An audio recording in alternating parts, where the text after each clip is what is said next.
again, everybody. Welcome to this very special edition of Calimesa Insider. I'm Will Coble, City Manager for the City of Calimesa.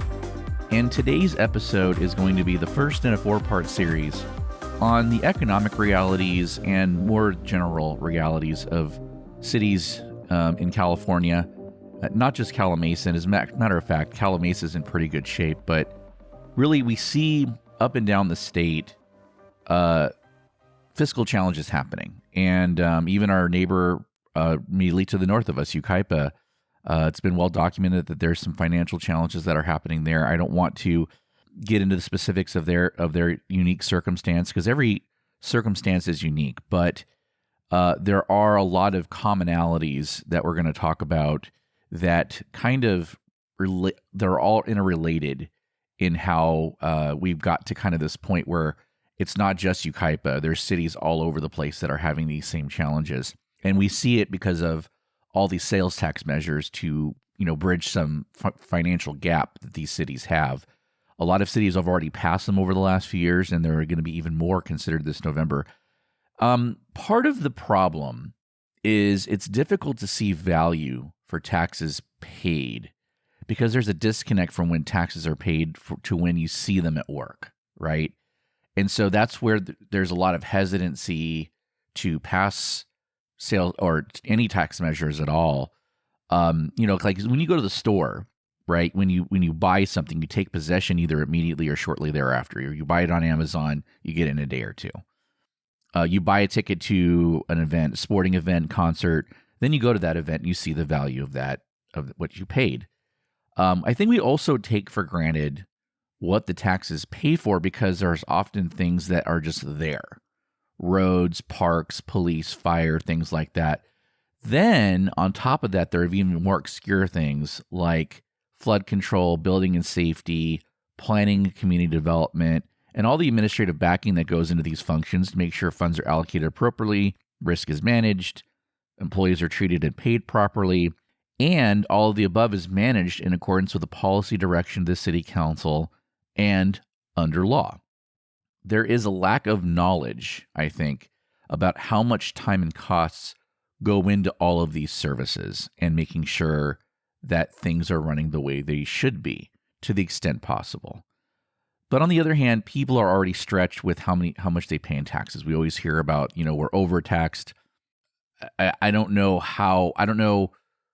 I think if you were to ask 10 people, well, what's the right level? What's too much? What's not enough? What's right in the sweet spot? You're going to get 10 different answers, I think, right? But the default position is that the fiscal challenges we're seeing up and down the state are a result of mismanagement. Now, I won't say that that's completely untrue, especially as you go up to the county, the state, and the federal levels. I mean, I'm there with you, quite frankly. However, because it's happening, especially with local governments of all service mixes, sizes. So you're talking about full city, cities, contract cities, or a little bit of both, up and down the state. Again, even in Yucaipa, right next door, one has to believe there are other factors, right? If you just think about it logically, it can't just be all mismanagement. And spoiler alert, there are other factors that cities have in common that they all fight. And that's what we're going to talk about in this series. Now, there are those that believe that government should run like a business. And while I get the sentiment of that, there are some flaws in that argument. Businesses are run to maximize profit. In other words, maximizing revenues, minimizing expenses. If the purpose of running a for-profit business is something other than making money, then you should probably be running a nonprofit instead, right? So the whole point of going to the business is to make money. The public and private sector have minimizing of cost and maximizing efficiency as a common goal, right? I think that we would all agree that no matter if you're a business or a government, maximizing efficiency should be what you're trying to do.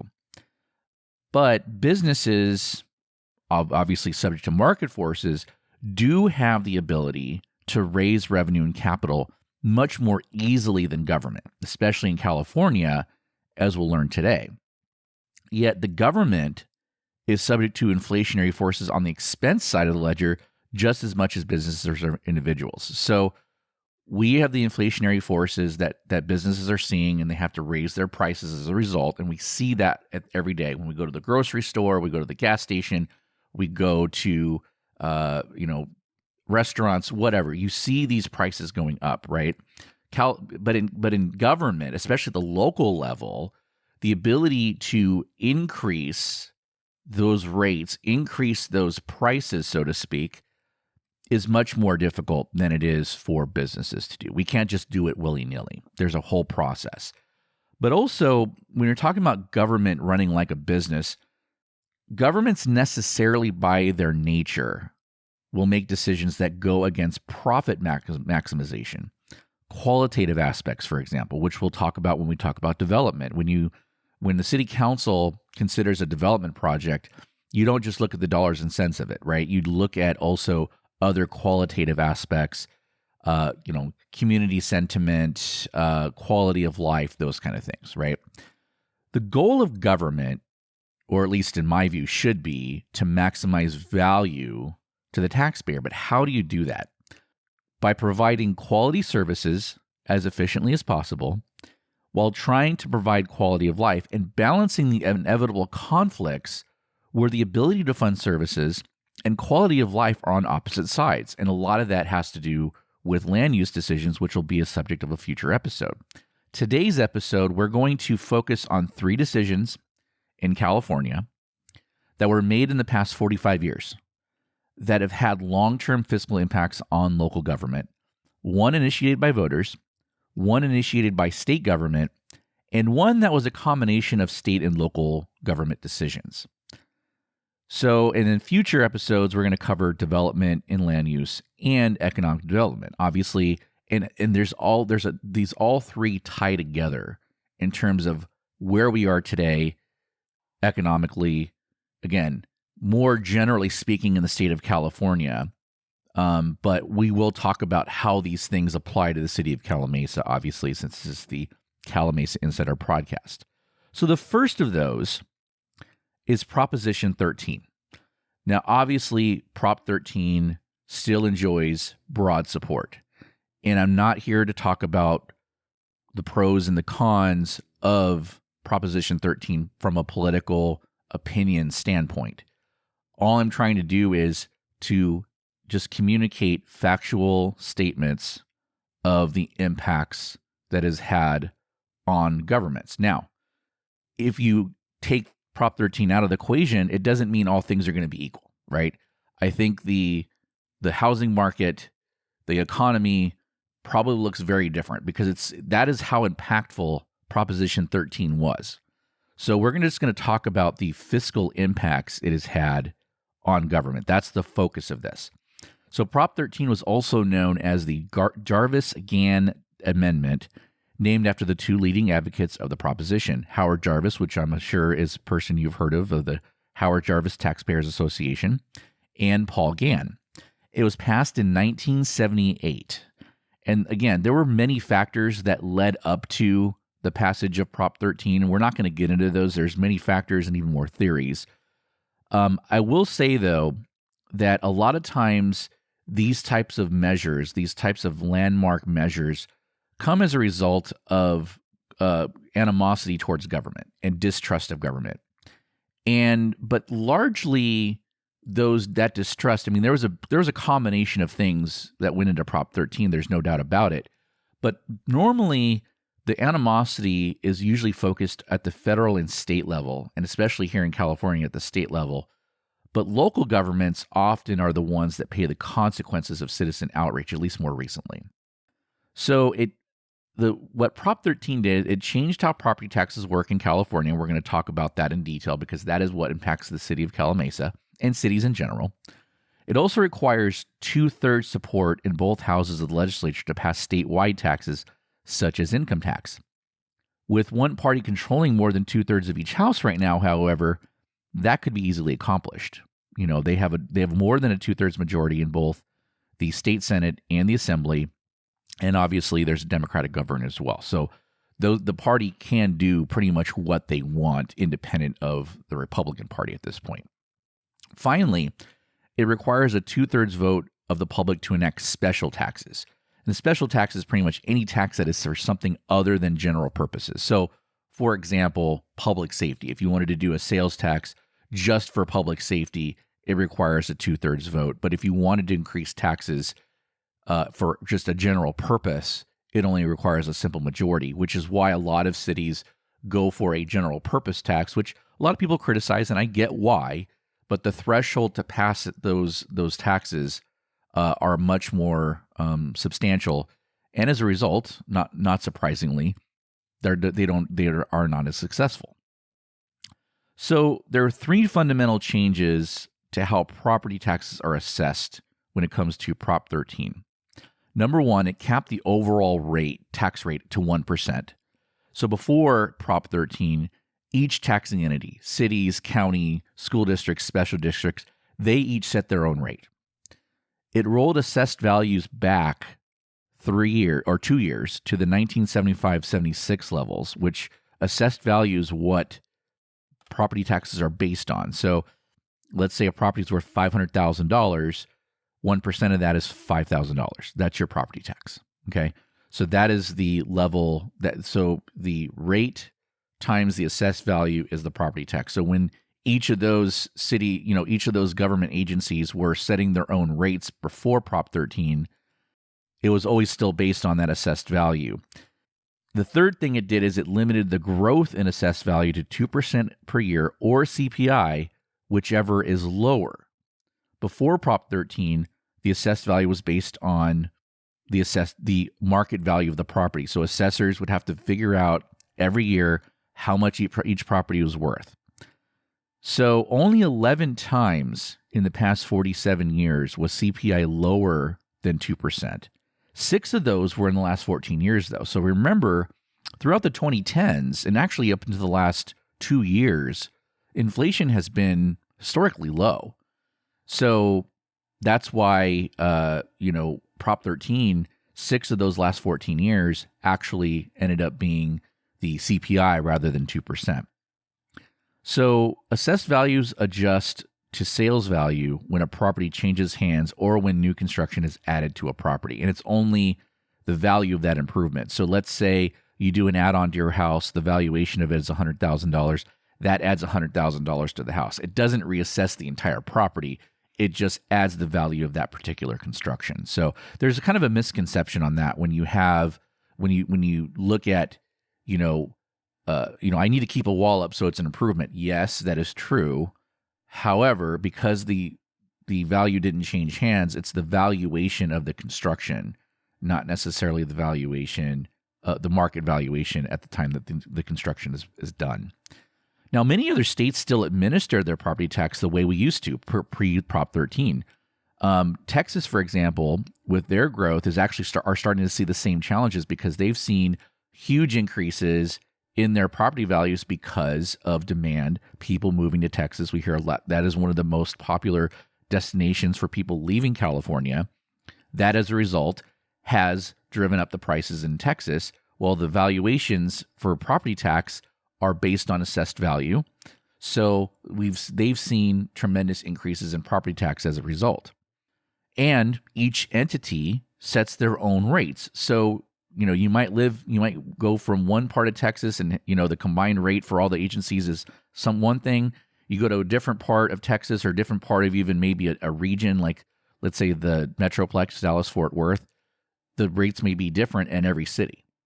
That's how it used to work here. It still works that way in Texas. So what were the immediate outcomes of Proposition 13? Well, there was a drastic decrease in local government revenues. Property taxes decreased by about 60%. And the lower assessed values, and in many cases, lowered the tax rates because many areas had a combined rate more than 1%. So it's kind of a double hit. The state and federal governments actually experienced a windfall because with lower property taxes, income tax reductions decreased because you can deduct property taxes from your income taxes, and therefore income taxes increased. So as a result of those decreased property taxes, federal and state income taxes went up. So you had less money going to local government, more money going to the state.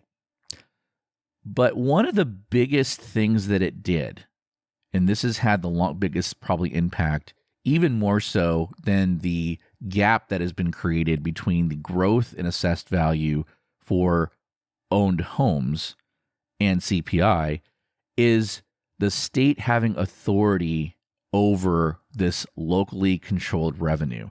It essentially changed it to a state revenue, and here's how.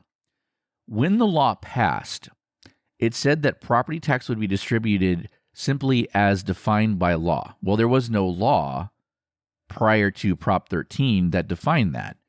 So the legislature, in the immediate aftermath of Prop 13 passing, passed Senate Bill 154.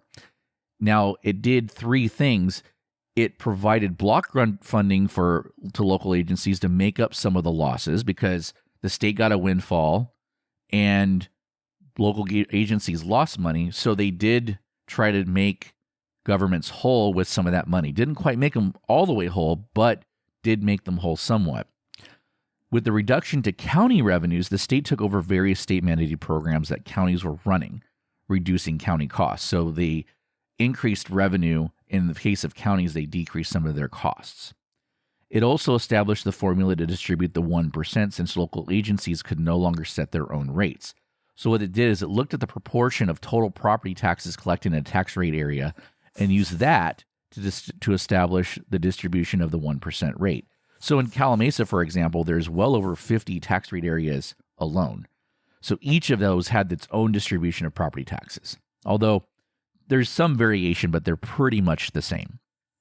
So now they looked at basically, okay, if the total property tax collected was, 50% of all the property taxes collected by the school district prior to Prop 13, that school district then got half of the new amount that was coming from property tax, for example. Assembly Bill 8 then came along a year later as a long-term fix. It was the successor to SB 154 because SB 154 is kind of put together in haste. So then it allowed them it basically bought them some time to kind of figure out how to do things and where they were going with it. And AB 8 is actually still in effect today, although it has been changed over time. Number one, it guaranteed the block grant funding going forward to cities, counties, and special districts and shifted a third of school district property tax revenue to other agencies, and then state aid to schools increased to offset the property tax shift. The state also took over all state-mandated healthcare programs from counties, further reducing their costs. But because the state now had control over distribution of property taxes, they would erode these things over time. And the first time it happened was there was a proposition, it was Prop 98, that had a guaranteed minimum of school funding for all schools. And it's a very complicated formula that is set by the Constitution. But the bottom line is the state has an obligation to make sure those school districts are funded. And so if property taxes don't cover enough of that, the state covers the difference. Well, lo and behold, 1992, there's issues. State is facing a deficit. They created the Educational Revenue Augmentation Fund, or ERAF, and basically shifted money from cities, counties, and special districts to school districts to increase the amount of money that the school districts were getting, and thereby decreasing the state's obligation to meet that minimum, right? The more property taxes schools are getting, the less the state has to pay. They did two of those shifts through the early 90s. There was one more done in the early 2000s that was temporary, but the first two shifts are still in effect today. And it essentially undid what AB 8 did to shift a third of the property tax. It actually shifted more back to the schools to relieve the state's obligation. So even though the state doesn't get property taxes directly, it still has an impact on the state budget. And because they can control that, although Proposition 1A kind of put a stop to that in 2004, it was overwhelmingly supported. 83.7% of people voted yes. So they understood the fact that the state was basically taking these local revenues that were used for their own local services. But the ERAF shifts that were already in place before that stuck, and they're still in place today. So not only has property tax not kept up, all other things being equal with inflation, but the state has eroded the amount of property tax that cities, especially counties were hit the hardest by ERAF. So, but that does lead to challenges to this day, right? When you have a revenue source that was reduced in the past, and then its growth rate is slower than inflation, eventually something's going to happen. Something's got to give, right? Because again, like I said before, the cities are still impacted by inflation. We still have to buy services on the open market, whether it's labor, materials, supplies, anything like that, services that we have to get from the outside. All of those are subject to inflationary forces. But yet the revenues, one of our major revenue sources, is not. It's basically immune from high inflation. And because property tax was depressed, it allowed more acceptance to increase other taxes. So the state was able to, over time, say, look, you're paying less in property tax, so you can afford to pay a little bit more into income tax, right? You can afford to pay a little bit more. But now we're at a point where people are like, gosh, these tax bills, everything I pay taxes on is too much. And because trust in government is low, there's even a less of an appetite for new taxes. Nobody wants to have new taxes, but they'll be more accepting if they feel that they're not getting taxed too much, right? But again, what does that mean? That probably has a different meaning for every single person. So again, the 2% growth cap on the growth has caused property taxes to grow at a slower rate than CPI, as I've mentioned, which growth in expenditures is so closely tied to CPI. So this particularly impacts largely built-out cities. So obviously, Calimesa, we're in a period of growth. We had growth in the last 10 years that has slowed down a little bit, but we expect that it's going to pick up again. Cumulative Prop 13 growth from 1975-76, which is what the assessed rates were rolled back to 23-24, is about 135.67%. The average increase in assessed values as a result of just normal increases is about 1.8%. It'll never exceed 2, but it will be less than 2 in some cases, which is why the average will always probably be a little below 2%.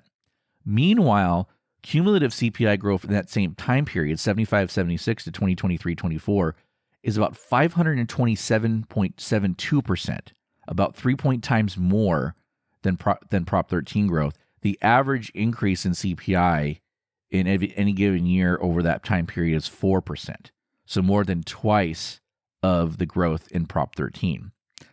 Now, even a bigger disparity between Prop 13 growth and market value growth has happened, which actually benefits the city a bit because of the fact that when you reassess that basically the assessed value resets to that new sales price, right? And then it grows at 2% after that again.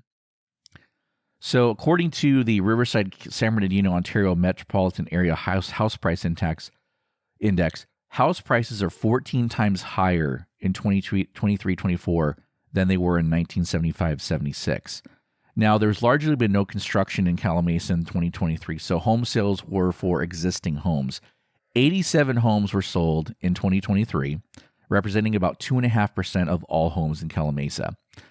Now, the increased combined assessed values of those property taxes went from $29 million to $53.6 million, a $24.6 million increase, or 85.3%.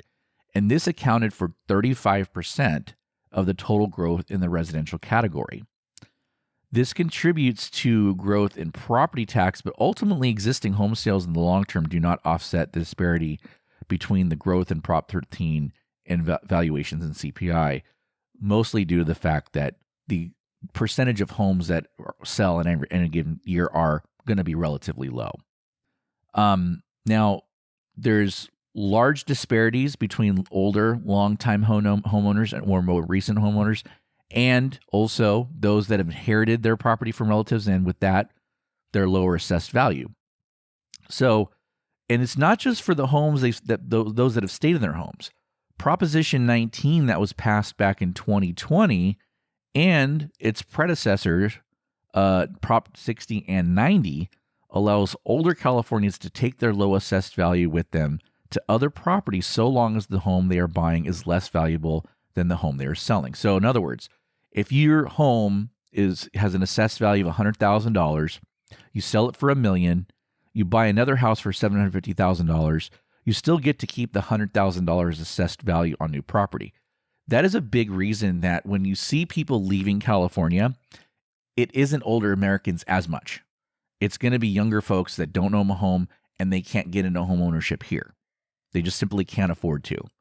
So I looked at a couple of homes on the same street. One has lived in their home since before Prop 13 was approved.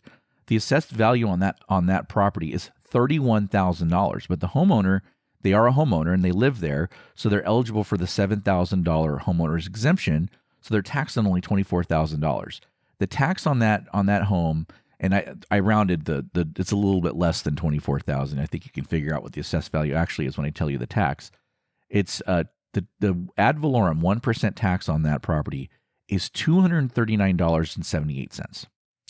And the city gets $87.65 of that. So that's all the city's getting from that property. They're paying $87.65 to the city of Calimesa for all of our services. Now, if we are applied a CPI of the Prop 13 amount, instead of the Prop 13 amount, that assessed value would be about $78,000. So it taxed on $70,000. And meanwhile, though, the estimated value of the property is $338,000. So if we were to say if we were to take that as the true value, then you would get taxed on that $338,000 if we did it the way we used to do it.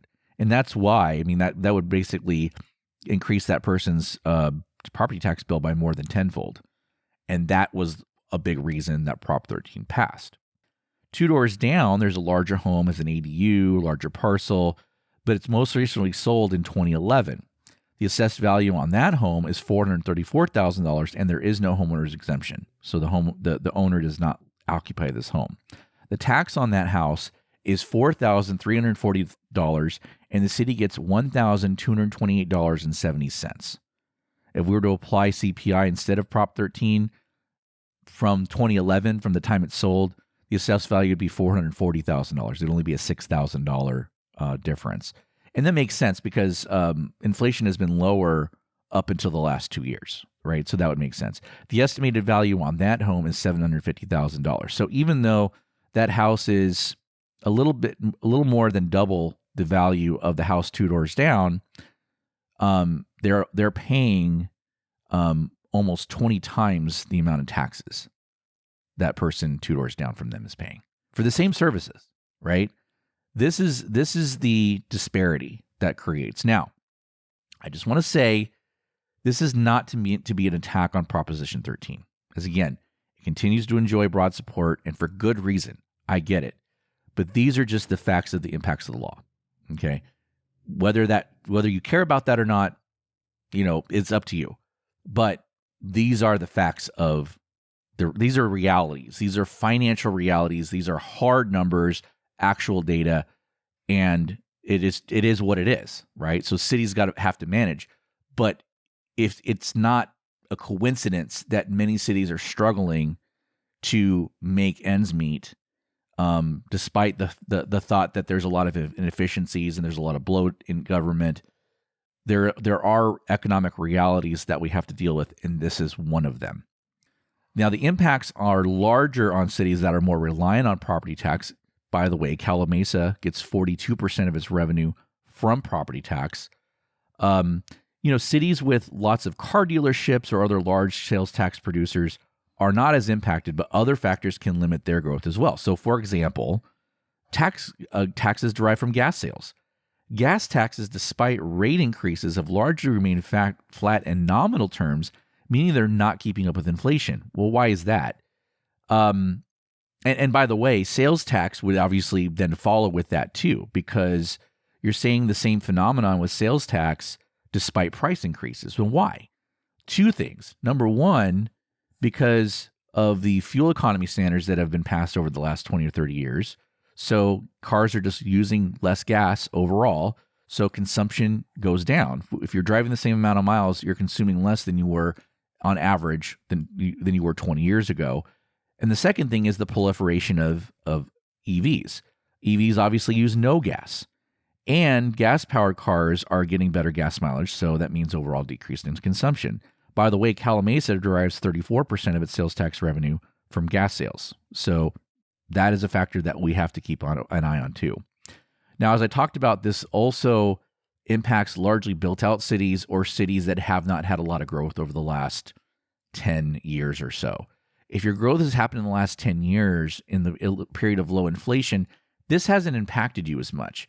Cities that have had growth more in the last 20 or 30 years and then slowed down, like Yucaipa, for example, because when you look at when Chapman Heights was developed, that was in the early to mid 2000s, before the period of low inflation. So they missed out on some of the higher inflation that occurred prior to the Great Recession. And so, that does affect things too. But in Calimesa, our growth has been in the last decade. So Singleton Heights, JP Ranch, Phase 1 of Summerwind. We've seen average assessed values increase. So if you look at homes that existed in 1990 when the city incorporated, the average assessed value of those homes right now is $282,276. Meanwhile, the average assessed value of homes in those newer subdivisions, Singleton Heights, JP Ranch, Summerwind, is $462,282. And the overall average net value is $358,606, while the median sales price over the past 18 months is $515,000. So there still is a gap in the average net value versus the median sales price, although that gap is closed because of the development we've had over the last 10 years. So that's Prop 13. A second factor that comes into things is the elimination of redevelopment agencies. So redevelopment agencies were allowed to be established by local governments starting in 1945. And then starting in 1952, redevelopment agencies, or RDAs, could use tax increment financing to invest in blighted areas to increase their economic value. And so they use these funds, these increment funds, to encourage business development, improve properties, but most importantly, fund infrastructure. So the way they worked was RDAs would freeze the assessed value of an RDA project area. So you pick an area, all of the parcels included in that area, you would look at what the assessed value was as of the creation of that project area. Then you'd allocate the property tax generated on the subsequent increased value in property. So let's say the combined value was $1 million when it was established, right? And then the subsequent investments and sales increased the value to $3 million. So the tax on the first $1 million were distributed to the way property taxes are normally distributed. Then the property tax on the increase would go towards the redevelopment agency. Redevelopment agencies would use debt, tax increment financing, to fund those improvements and use the tax increment, that tax that's generated on the increased value, to pay off the debt. Effective February 1st, 2012, the state eliminated redevelopment agencies. And with the elimination of those redevelopment agencies, it took away a tool that many cities relied upon to build infrastructure. That's why over the last 10 years or so, you've seen a marked decrease in the amount of invested in infrastructure, because there was a very valuable financing tool taken away. Now, the state sold the elimination as taking the property tax that went to the RDA and putting it back into core services. But what they didn't say is that the largest portion of normal property tax distribution goes to schools. With more property taxes going to schools, it lowered the amount the state had to pay to schools, so schools didn't make any gains or have a windfall whatsoever from the elimination of RDAs. And lo and behold, the state had a huge surplus only 2 years after elimination of RDAs. In other words, this was effectively an indirect redistribution of funds, once again, from the local governments to the state. So this was kind of like the last thing that they could go after state governments after the passage of Proposition 1A, which basically told the state, you can't balance the state budget on the backs of local governments anymore. Well, they figured out one last trick to be able to do that. The wind down process now, so now these RDAs go away, but their obligations don't. They'd issued debt, their long-term debt. Now, no new activity was allowed, but successor agencies were created to handle all of the outstanding obligations of the RDA. Mostly it was paying off bonds. The successor agencies would receive only enough tax increment to cover the cost of those obligations, with the balance being redistributed according to the normal proportion. Once all obligations are paid off, the successor agency goes away.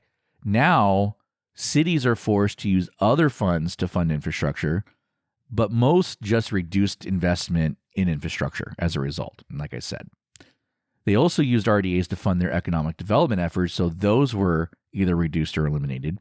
The other major thing that happened with the elimination of RDAs was the elimination of a major revenue source for affordable housing.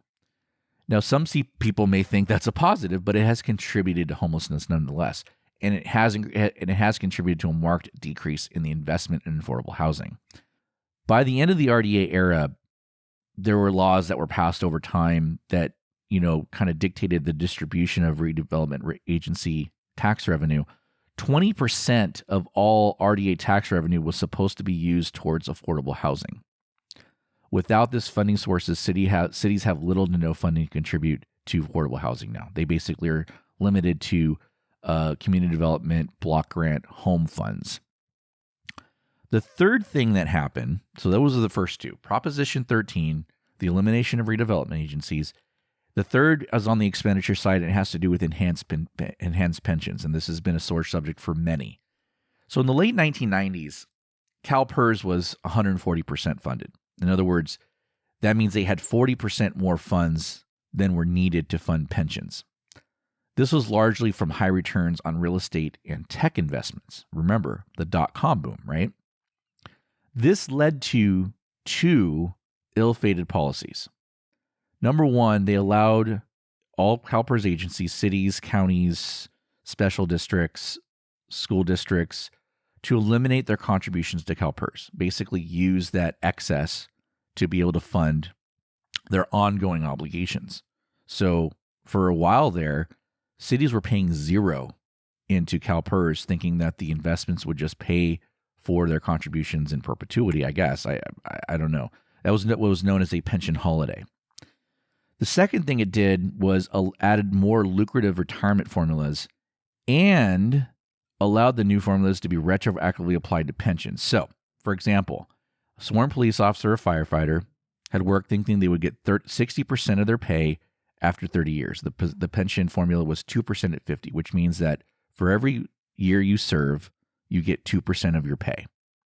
And let's say they were 29 years into their career, and the cities had paid into the system based on that assumption up until that pension holiday, of course. They would now get 90% of their pay after 30 years all of a sudden. When the cities have been paying for based on 60%, now they're going to 90% because of these enhanced formulas, because it went to 3% at 50. So instead of for every year you work, you get 2%. For every year you work, you get 3%. And there were similar measures passed for non-safety employees subsequent to that as well. Shortly after these formulas were offered, many cities adopted these enhanced formulas because they were told that it would not cost them anything, because it would be paid for, again, by those excess returns. And the way they sold it was they could offer these more generous benefits in lieu of pay increases, and it would actually save you money, because now you're going to say, look, instead of giving you a COLA, instead of giving you a 3% raise or a 5% raise or whatever, we're going to give you these enhanced formulas, these enhanced benefits instead. Unions are happy. Cities are happy because their bottom line, the expenses that they're paying today don't go up, right? Very short-sighted thinking. Maybe you can say that in hindsight, but there were a lot of city managers going, wait a minute, this doesn't make any sense. This is not going to work long-term. And because so many agencies were doing it, there was pressure on the agencies that didn't do it to adopt them as well, because otherwise they were going to lose people to the agencies that were offering those better benefits. Because the value of the benefits went up, but the value of the investments did not, obviously they stayed the same, the funded percentage dropped. So they basically took that 40% excess and said, we're going to pay for these enhanced benefits that way. But also the cities weren't paying into it. So that was eroding to it too. But then, right after those happened, a year later, we enter to a recession. The values drop. Now, the early 2000s with all of the stuff with the booming housing market and everything like that, which was a bubble as well, the funded percentage actually did get back up to 100% for a period of time. But then the bottom fell out. 2009, 25% loss. This caused, in 2 years, for the overall funding of CalPERS to go from 100% to 60%. There were losses in 2008, but the big one was 2009. Now, many people blame the long-term effects on these losses and the enhanced benefits themselves. However, if cities had continued to pay their employer contributions in the late 1990s and the enhanced benefits were not applied retroactively, we would have largely avoided the crisis we are seeing now. In other words, if you said, okay, we'll do these enhanced benefits, there's going to be a cost going forward, we're going to pay according to that formula going forward, and they did, but you just said, okay, from this year forward, you're going to earn at this formula, not the old formula. Well, who's usually the heads of the union? The veteran guys, right? You don't put the rookies at the bargaining table, right? So, of course, they're going to negotiate something that's going to benefit them, which is why retroactivity came to being. So, pension contributions show a peak of 2030. So, again, Calimesa is in a position, our pension's actually pretty well funded. We're not in the position that a lot of other cities are in, especially older cities with full services. But those pension contributions show a peak in about 2030, then start to drop off. Now, uncoincidentally, this is right around the time when those early recipients of the retroactive benefits will likely die, right? They got them at 50, 30 years later, they're 80. That's about the life expectancy, maybe a little bit more than that. That's when they die. And lo and behold, that's when the unfunded liability contributions start to come down. Just putting out there. So the question becomes then, why can't we just roll back these decisions? The answer is what is called the California rule. It basically prevents the impairment of benefits promised. And this has been litigated many, many times. So it's become the law of the land through these decisions. Basically what that means is the benefit formula that you were promised a higher date is what you get. And if they're increased, you're also allowed to keep it as long as you're employed with that same agency. You can't impair that benefit without substituting with something else. So a lot of cities that were looking at trying to get out of PERS, they said, okay, that's great. It's going to cost you about 3 times the amount of your unfunded liability because now you're not going to be earning the long-term interest that we expect from the CalPERS system, which, by the way, to be fair, over a long term, CalPERS has exceeded their expected return rates, which is why I say that the retroactivity of the benefits that were promised back in the late 1990s, early 2000s, and that pension holiday contributed to the problems more so than the enhanced benefits themselves.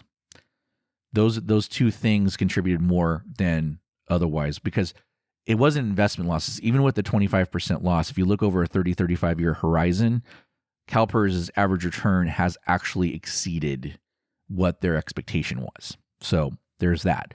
But if you get out of CalPERS, they basically put you into a low-interest savings account, basically, that gets about a 2.5%, 3% return on it. Very, very safe benefits because you're not continually paying into it. And eventually it'll go away. So that liability goes from, let's say you have a $100 million liability, it probably goes to about $400 million. And you have to pay that all off at once. That's really hard to do. And on top of that, you then have to also provide a substitute benefit of equal or greater value according to the law. Again, There are some that'll argue that the original decisions that were made on the California rule went a little bit too far, but there still hasn't been anything to overturn that. And it's been since the 1940s that happened. So it's going to be a long time. So now the cumulative effect of these different decisions, we're seeing the long-term effect of those decisions made in the past. These decisions have had a greater impact on the local government, but with the erosion of trust that has been caused by actions at the state and federal level trickling down to local government, we're kind of hit on both sides, right? So the backlash is usually disproportionately on the backs of local government, but it's not even being caused necessarily by local government. It's being caused by Sacramento, Washington, more so than City Hall, right? And that's where it gets really frustrating as a government leader to try to balance all of this stuff and see all this animosity when we're trying to do the best we can to serve our public, but we're faced with all of these challenges. And again, the pension stuff was done, the state kind of got the ball rolling with CalPERS board, but the local government's, leaders of the past bought into it. Again, Calimesa never adopted an enhanced formula. We have one of the original formulas from before all of that. So that's one of the reasons that we're not in the position that a lot of those other cities are, because we've actually, it was probably a function of cost at the time because we just couldn't afford to do anything until the last 4 or 5 years. We've always been financially challenged in this city up until that time. So we always had to operate a little bit differently. And as a result, though, we're a lot better off than a lot of cities are right now. But that doesn't mean that we don't need to keep an eye on those things and be aware of those things because, again, Calimesa has been fortunate to avoid a lot of these impacts. But if we know these things, we can shape decisions we make in the future around them as we continue to grow. Because eventually those things will become an issue for us at some point. So if they are, we just need to be conscious of those and stay ahead of them. And if we can stay ahead of them, we should stay fiscally healthy. So, but with these realities, we still have a demand to grow services. And the only way to grow services is to grow revenue. Because if you're talking about the cost of doing business, if you want more services, it's going to cost more money. So the ways you can do there's two things. That one is raising rates, which our tax base isn't big enough to make enough of an impact for that anyway. So like if you wanted to do a 1% sales tax here, probably wouldn't help us that much. And therefore, as city manager, I wouldn't recommend that because why go to do a ballot measure? Number one, we have a balanced budget, so there's really no reason for it at this point. And we're forecasting that we're going to continue to be in the black. So if it was looking like our forecast is going to go in the red, maybe we start having that conversation. But I think our tax base is not to a point where it would make much of a difference anyway. The second way to do it, though, is to increase your tax base, and that's done through development. And that is the thing we're going to talk about on the next episode of Calimesa Insider. We're going to talk about land use in the marketplace and how it impacts decisions. Then the next special episode on this 4-part series will be about economic development. But all three of those things, the things that we talked about today, land use, economic development, they all tie together. They're all interrelated, and you have to understand how they interrelate to make sound decisions. So we're going to talk about that. We're going to talk about the current battle over housing between the city and the state is just the latest in the long history of land use regulations in California. We're going to talk about kind of the history of that and how we got to where we are. We're going to talk about Prop 13 and RDAs, how they've had influence over land decisions. So tune in for that next episode. We're going to talk about all of that. Subscribe to the podcast so you'll never miss the latest episode. So simply subscribe on your favorite podcast app or search for Calimesa Insider on YouTube and subscribe there. Remember, our city council meetings are held the first and third Monday of each month at 6 p.m. at the Senior Center. Meanwhile, you can view all city council meetings since February of 2023 on our YouTube page at cityofcalimesa.net/YouTube. Our Facebook page has video further back than that, which you can access at cityofcalimesa.net/Facebook. So again, thank you for joining me this week, and I will talk to you again next week.